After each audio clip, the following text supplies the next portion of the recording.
సరిదిద్దాల్సిన అయితే కూడా ఉన్నది.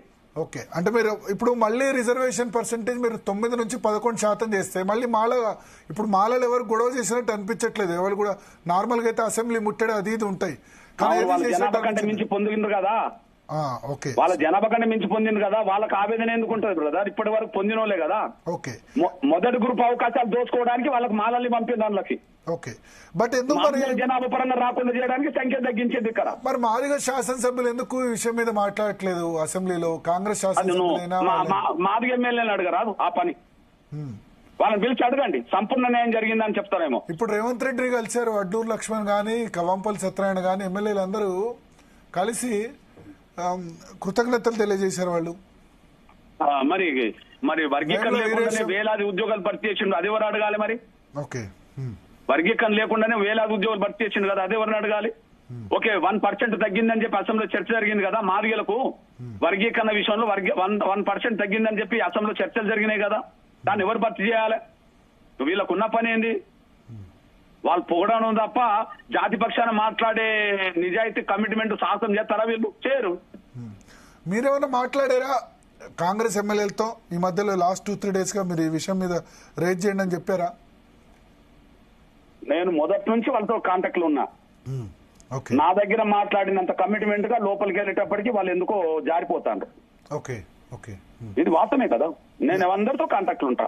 Okay, okay, thank you. So అయితే ఒక్క నిమిషం మధుకృష్ణమాది గారు, ఇక్కడ ఒక డౌట్. ఇప్పుడు మీరు 9 నుంచి 11 కు పెంచాలి అంటారు, అంతేనా?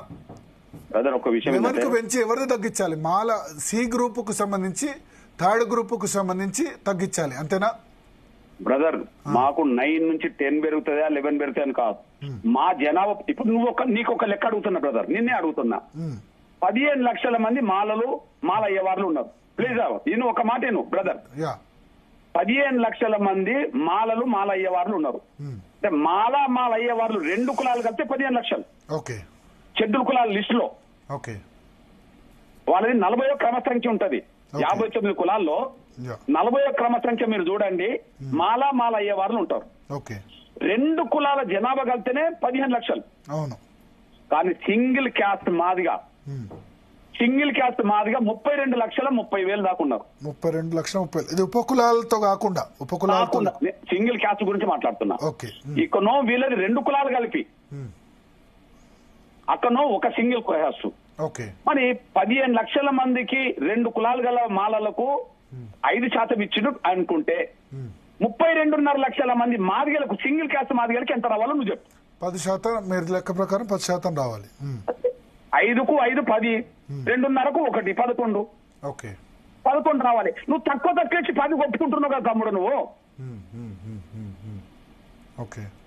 తక్కువ ఇచ్చి 10 ఒప్పుకుంటున్నావు కదా. 15 లక్షలకు 5 అయితే ఓకే, 30 లక్షలకే 10 కదా తమ్ముడా. మరి 32 లక్షలు ఉన్నాయి కదా, నువ్వు లెక్కలు చూసుకో, జనాభా లెక్కలు చూడు. నువ్వే, నేను ప్రకటించిన లెక్కలు గవర్నమెంట్ 32 లక్షల్లో బుడగ జంగాలు లేరా? ఎందుకంటే బుడగ జంగాలు లేరు.